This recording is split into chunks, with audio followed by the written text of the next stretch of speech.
Nakabulagta, asin irido ang duwang personang ini matapos na maaksidente ang piglulunadang tricycle sa tinampong sakop kang Barangay Tuaca, Basud, Camarines Norte, alas 11:30 kasudmang aga Nobyembre 1.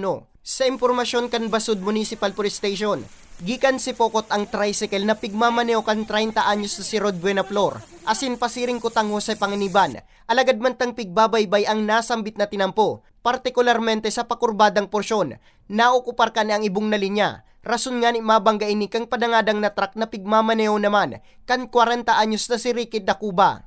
Sa kusog kang pakakabangga, nakalasik paluwas kan tricycle ang mga biktima. Sigun kay Vicky Albaro, an officer in charge kang MDRRMO Basud, saro sa mga nagpadipisil sa inda sa pagresponde, iyo ang kawaraning signal sa pinangyarihan, asin may distansya man subot ang lugar sa sendang istasyon na sinabayan pa ning mga pag-uran.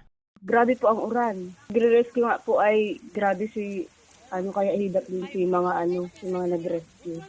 Kasi syempre nag-zero visibility nga nito sinda. Dahil kaanoan po ang uran kay ito ay kasagsagan ng buhos.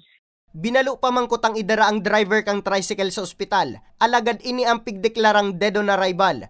Mantangas tangunyan, pigtratratar pa sa Camarines Norte Provincial Hospital, an apat kaaning pasahero.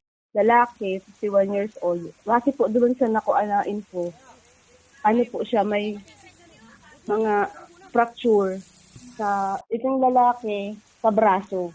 Po yung isang babae sa may tuhod.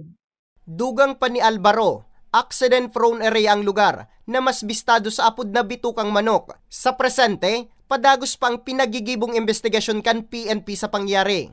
Para sa mga baretang tatak Bicol, Nomer Corporal